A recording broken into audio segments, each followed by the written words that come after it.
Britomart represents the moral virtue of chastity, of sexual self-control and fidelity. It's important to realize that Spencer does not intend her to represent virginity. He does not define chastity as not having sex at all, which is the way it was defined by the Catholic Church in the Middle Ages. Britomart and the wife of Bath have very, very little in common. The wife of Bath is not an embodiment of any particular moral or Christian virtue, least of all anyone that involves controlling the appetites, and last of all, chastity. The wife of Beth likes sex. She's had a lot of sex. She's had a lot of sex in marriage. She's had some sex outside marriage. The Canterbury Tales are very clear. But Britomart does represent one idea that the wife of Bath advances, which is that married love, sex in marriage, is fine, is not much spiritually inferior to virginity. The wife of Bath's position is, yeah, virginity, celibacy, that's all right, that's the top, but hey, married sex is pretty good, right? That's still pretty good. The Protestant Reformation in England takes away the idea of virginity as the highest spiritual value, period. Previously in medieval Catholicism, virginity was the best way to be. Be a virgin if you can. Have no sex. That is the highest spiritual calling. And next down, a big step down, was sexual love inside monogamous faithful marriage.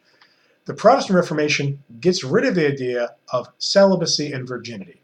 It gets rid of the celibate religious orders. Priests are now allowed to marry and indeed encouraged.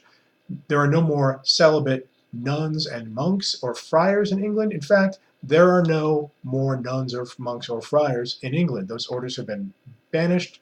Their land has been confiscated by the crown. They're gone. Britomart represents Spencer's idea of a Protestant chastity where marriage is the goal. It's about monogamy. It's about fidelity. It is still about resisting temptation. It's not about having sex with just anybody, but it is not about not having sex at all. It's about having sex with the right person in the right way. What does that mean, to have the right sex with the right person in the right way? That's what Britomart needs to find out. She is both an allegorical representation of chastity. On some level, she's a kind of embodiment of that abstract idea. And, she beats up various villains and like, okay, that's chastity defeating looseness. But she is also a romance heroine who is not already automatically perfectly chaste. She is on a quest to perfect that virtue. Literally, she's on a quest to find her future husband, Arthur Gall, whom she's fallen in love with by seeing him in a magic mirror and is having all those courtly love pains. Her quest is to find the boy.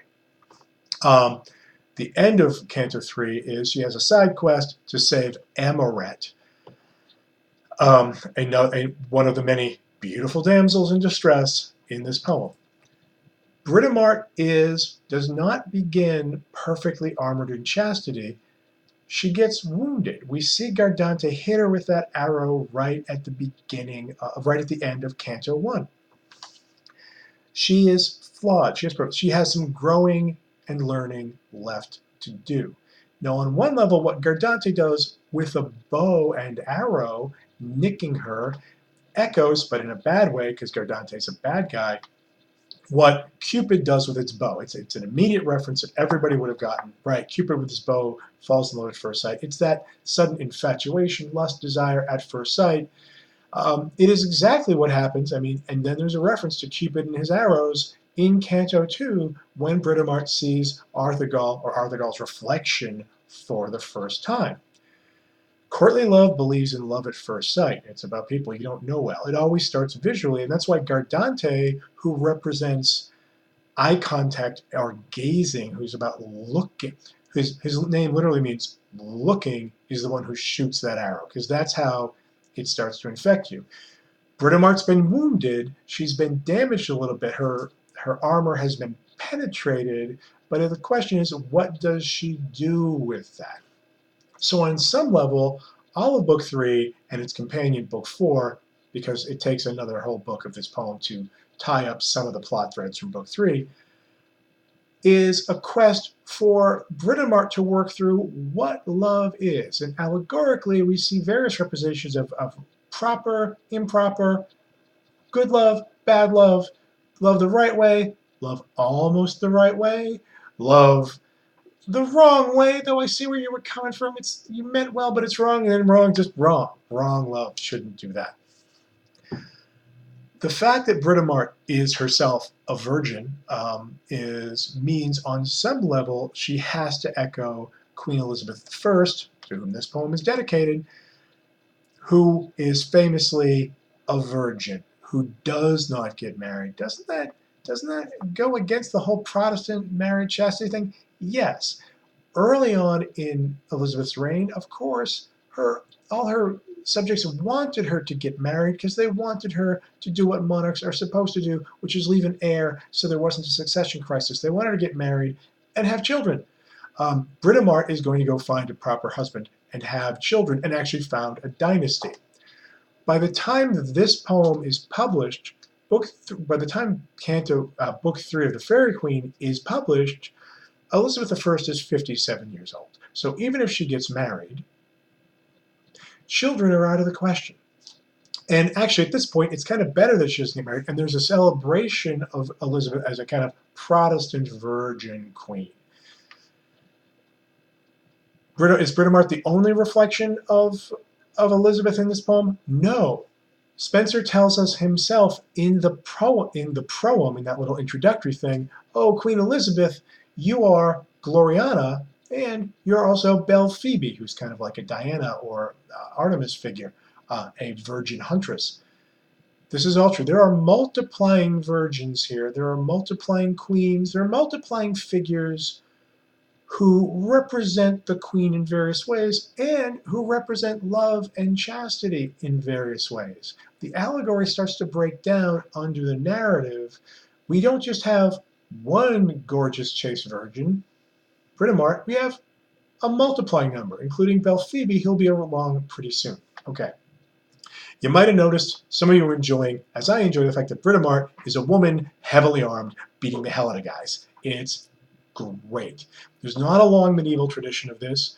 There is a classical tradition of this. There are virgin warrior goddesses.